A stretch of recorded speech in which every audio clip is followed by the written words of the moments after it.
ಪತ್ರಕರ್ತನ ಮೇಲಿನ ದಾಳಿಗೆ ಖಂಡನೆ.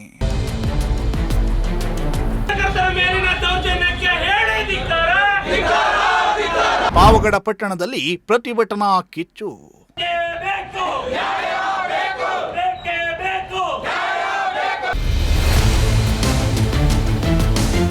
ಪಾವಗಡ ಪಟ್ಟಣದಲ್ಲಿ ನಿನ್ನೆ ನಡೆದ ಪತ್ರಕರ್ತ ರಾಮಾಂಜಿನಪ್ಪನವರ ಮೇಲಿನ ಹಲ್ಲೆಯನ್ನ ಖಂಡಿಸಿ ಇಂದು ಪಾವಗಡ ತಾಲೂಕಿನ ಪತ್ರಕರ್ತರು ಹೋರಾಟ ನಡೆಸಿದರು.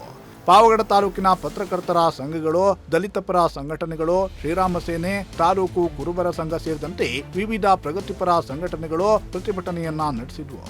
ಪ್ರತಿಭಟನೆ ವೇಳೆ ತಾಲೂಕು ಕರ್ನಾಟಕ ಕಾರ್ಯನಿರತ ಪತ್ರಕರ್ತರ ಸಂಘದ ಅಧ್ಯಕ್ಷ ಹನುಮಂತರಾಯಪ್ಪ, ಜಿಲ್ಲಾ ಉಪಾಧ್ಯಕ್ಷ ಪ್ರಸನ್ನಮೂರ್ತಿ, ಕನ್ನಡಪ್ರಭ ವರದಿಗಾರ ನಾಗೇಂದ್ರ, ಶ್ರೀನಿವಾಸ್ ಸೇರಿ ಇನ್ನಿತರ ಪತ್ರಕರ್ತರು ಭಾಗಿಯಾಗಿದ್ದರು.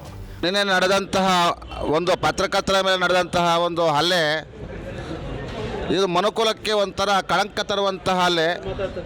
ಈ ದೇಶದ ಪ್ರಜಾಪ್ರಭುತ್ವದಲ್ಲಿ 4ನೇ ಅಂಗವಾಗಿರ್ತಕ್ಕಂತಹ ಒಂದು ಪತ್ರಿಕಾ ಅಂಗ ಸಾರ್ವಜನಿಕರು ತಪ್ಪು ಮಾಡಿದಾಗ, ಸರ್ಕಾರಗಳು ತಪ್ಪು ಮಾಡಿದಾಗ ಅದನ್ನು ಪ್ರತಿಭಟಿಸ್ತಕ್ಕಂಥದ್ದು ಮಾಧ್ಯಮಗಳ ಮುಖಾನ, ಪತ್ರಿಕೆಗಳ ಮುಖಾನ ಎಲ್ಲ ಸಾರ್ವಜನಿಕರ ಗಮನಕ್ಕೆ ಸೆಳೆತಕ್ಕಂಥ ಒಂದು ಅಂಗ. ಈ ಅಂಗಕ್ಕೆ ಸಾರ್ವಜನಿಕವಾಗಿ ಒಬ್ಬ ಪತ್ರಕರ್ತರ ಮೇಲೆ ಇವರು ದೌರ್ಜನ್ಯವನ್ನು ಮಾಡ್ತಾರೆ, ಅವ್ರನ್ನ ಅಮಾನ್ಯವಾಗಿ ನಡ್ಕೊಳ್ತಾರೆ, ಮಾನವ ಹಕ್ಕುಗಳನ್ನು ಉಲ್ಲಂಘನೆ ಮಾಡಿ ಮಾರಣಾಂತಿಕ ಹಲ್ಲೆ ಮಾಡ್ತಾರೆ ಅಂತಂದರೆ ಆಳುವ ಸರ್ಕಾರಗಳು ಏನು ಮಾಡ್ತಾ ಇದ್ದಾವೆ, ಈ ಜಿಲ್ಲೆಯಲ್ಲಿ ಜಿಲ್ಲಾಡಳಿತ ಏನು ಮಾಡ್ತಾ ಇದೆ, ಮತ್ತು ತಾಲೂಕು ಆಡಳಿತ ಏನು ಮಾಡ್ತಾ ಇದೆ, ಇದು ಎಲ್ಲ ಒಂದು ಕಡೆನ ಕಾನೂನು ಸುವ್ಯವಸ್ಥೆ ಹದಗೆಟ್ಟಿದೆ ಅಂತಾರೆ ನಾನಾದರೂ ಭಾವಿಸ್ತೀನಿ ಬಂಧುಗಳೇ. ಈ ಕಾನೂನು ಸುವ್ಯವಸ್ಥೆ ಕರೆಕ್ಟಾಗಿ ಇದ್ದಿದ್ರೆ ಇವತ್ತೇನು ಪ್ರಜಾಪ್ರಭುತ್ವ 4ನೇ ಅಂಗವಾಗಿರ್ತಕ್ಕಂಥ ಪತ್ರಿಕೋದ್ಯಮಗೆ ಯಾರೂ ಹಲ್ಲೆ ಮಾಡ್ತಿರಲಿಲ್ಲ. ಇದು ಭಾಳ ನೋವಿನ ಸಂಗತಿ. ನಾಳೆ ಬೆಳಗ್ಗೆ ನಮಗೂ ಬರುತ್ತೆ, ಸಂಘಟನೆ ಮುಖಂಡರಿಗೂ ಬರ್ತಾರೆ, ಭಾಳ ಬೇರೆ ಆಳುವ ಸರ್ಕಾರಕ್ಕೆ ಜನಪ್ರತಿನಿಧಿಗಳಿಗೂ ಈ ಥರ ಮಾಡ್ತಾರೆ. ಇವರು ಯಾರನ್ನು ನೋಡಿಕೊಂಡು ಈ ಹಲ್ಲೆಗಳನ್ನು ಮಾಡ್ತಾರೆ, ದೌರ್ಜನ್ಯವನ್ನು ಮಾಡ್ತಾರೆ ಅಂತಕ್ಕಂಥದ್ದು ನಮಗೆ ಗೊತ್ತಾಗ್ತಾ ಇಲ್ಲ. ಈ ಏನು ಹಲ್ಲೆ ಮಾಡಿರ್ತಕ್ಕಂಥ 4 ಜನ ಏನಿದ್ದಾರೆ ಅವರಿಗೆ ಕಠಿಣವಾದಂತಹ ಒಂದು ಕಾನೂನು ಅಡಿಯಲ್ಲಿ ಅವರ ಶಿಕ್ಷೆಗೊಳಪಡಿಸಬೇಕು. ಬಹುಶಃ ಏನಾದರೂ FIR ಏನಾದರೂ ಕೈ ಬಿಟ್ಟಿದ್ರೆ ದಯಮಾಡಿ ಮತ್ತೆ ಅದನ್ನು ಕೋರ್ಟಿನ ಅನುಮತಿ ತಗೊಂಡು ಸೆಕ್ಷನ್ಗಳನ್ನು ಸೇರಿಸಬೇಕು ಅಂತ ಹೇಳ್ಬಿಟ್ಟು ನಾವು ಪೊಲೀಸ್ ಇಲಾಖೆಗೆ ನಾನು ಕಳಕಳಿ ಮಾಡ್ತಾ ಇದ್ದೀನಿ. ನೊಂದಂಥ ವ್ಯಕ್ತಿಗೆ ಆ ಒಂದು ರಾಮಾಂಜನಪ್ಪನಿಗೆ ನ್ಯಾಯ ಸಿಗಲಿ ಅಂತ ಪ್ರತಿಭಟನಾಕಾರರು ಪಾವಗಡ ಪಟ್ಟಣದ IBಯಿಂದ ಪ್ರತಿಭಟನಾ ರ್ಯಾಲಿಯನ್ನ ನಡೆಸಿ ತಮ್ಮ ಆಕ್ರೋಶವನ್ನ ಹೊರಹಾಕಿದ್ರು. ಡಾಕ್ಟರ್ BR ಅಂಬೇಡ್ಕರ್ ವೃತ್ತದಲ್ಲಿ ಮಾನವ ಸರಪಳಿ ನಿರ್ಮಿಸಿ ನ್ಯಾಯಕ್ಕಾಗಿ ಘೋಷಣೆಗಳನ್ನ ಕೂಗುತ್ತಾ ಪಟ್ಟಣದ ತಹಶೀಲ್ದಾರ್ ಕಚೇರಿ ಮುಂಭಾಗದ ರಸ್ತೆಯನ್ನ ತಡೆದು ಪ್ರತಿಭಟಿಸಿದ್ರು. ಬಳಿಕ ತಹಶೀಲ್ದಾರ್ ವರದರಾಜುರವರಿಗೆ ಮನವಿ ಪತ್ರ ಸಲ್ಲಿಸಿದ್ರು. ತುಂಬ ದುಃಖಕರವಾಗಿದೆ. ಏನವರು ನಾರಾಯಣ ರೆಡ್ಡಿ ಅನ್ನೋರು ಆರೋಪಿ ಏನಿದ್ದಾರೆ ಅವರೇನು ಸಾಚೆ ಏನಿಲ್ಲ. ಈಗಾಗಲೇ ಅವ್ರು ತುಂಬ ಈ ಥರ ಅನೈತಿಕ ಚಟಗಳು ತುಂಬ ನಡೆದಿದ್ದಾವೆ. ಇವ್ರ ಬಗ್ಗೆ ಆವಾಗಲೇ ಒಂದ್ಸಲ ರಾಮಣ್ಣಪ್ಪ ಅವರೇ ಕಂಪ್ಲೇಂಟ್ ಕೊಟ್ಟು ಅವ್ರನ್ನ ಸ್ಟೇಷನ್ಗೆಲ್ಲ ಕರೆಸಿದ್ರು. ಅದನ್ನು ಸುಮ್ಮನೆ ರಾಜಿ ಮಾಡಿಬಿಟ್ಟಿದ್ದಾರೆ. ದಯವಿಟ್ಟು ಹೇಳ್ತೀನಿ, ಈ ಥರ ಘಟನೆಗಳು ಮರುಕಳಿಸ್ದಂಗೆ ಪೊಲೀಸ್ ಇಲಾಖೆ ಜಾಗೃತಿ ವಹಿಸಬೇಕಾಗಿದೆ. ಅಂಥ ದುಷ್ಟ ವ್ಯಕ್ತಿಗಳನ್ನು, ನೀಚ ವ್ಯಕ್ತಿಗಳನ್ನು ದಯವಿಟ್ಟು ಕಠಿಣ ಕ್ರಮವಾಗಿ ಶಿಕ್ಷೆ ಕೊಡಬೇಕಂತ ಹೇಳ್ಬಿಟ್ಟು ಮನವಿಯನ್ನು ಮಾಡ್ತಾ ಇದ್ದೀನಿ.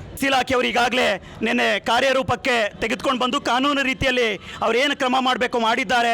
ಹಾಗಾಗಿ ಜಿಲ್ಲಾಧಿಕಾರಿಗಳು, SP ಅವರು ಈ ರೀತಿಯ ಘಟನೆಗಳು ಆಗದಂತೆ ಜಿಲ್ಲೆಯಲ್ಲಿ ಎಚ್ಚರಿಕೆ ಕ್ರಮಗಳನ್ನು ಅನುಸರಿಸಬೇಕು. ಕೋರ್ಟ್ ಆದೇಶ ಮಾಡಿದೆ, ಪತ್ರಕರ್ತರ ಮೇಲೆ ಹಲ್ಲೆ ಮಾಡಬಾರದು ಅಂತ.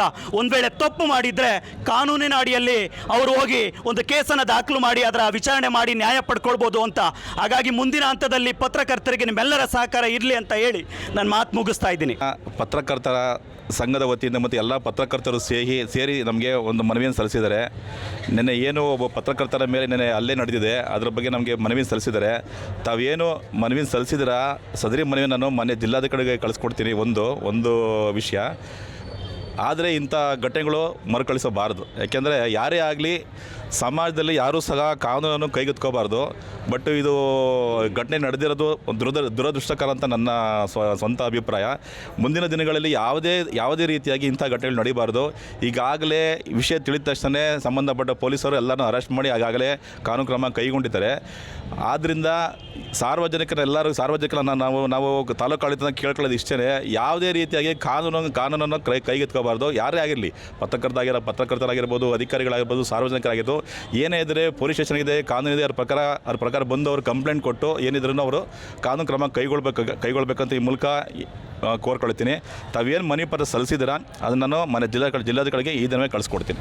ನಂತರ ಪೊಲೀಸ್ ಠಾಣೆ ಬಳಿ ಬಂದ ನೂರಾರು ಪ್ರತಿಭಟನಾಕಾರರು ಪತ್ರಕರ್ತರಿಗೆ ಸೂಕ್ತ ರಕ್ಷಣೆ ನೀಡುವುದರ ಜೊತೆಗೆ ಆರೋಪಿಗಳಿಗೆ ಕಠಿಣ ಶಿಕ್ಷೆಯನ್ನ ವಿಧಿಸಬೇಕು ಹಾಗೂ ಆರೋಪಿ ನಾರಾಯಣ ರೆಡ್ಡಿ ಕುಟುಂಬವನ್ನ ತಾಲೂಕಿನಿಂದ ಗಡೀಪಾರು ಮಾಡಬೇಕು ಅಂತ ಪೊಲೀಸ್ ನಿರೀಕ್ಷಕರು ಹಾಗೂ ತಹಶೀಲ್ದಾರ್ ಅವರಿಗೆ ಮನವಿಯನ್ನ ಸಲ್ಲಿಸಿದರು.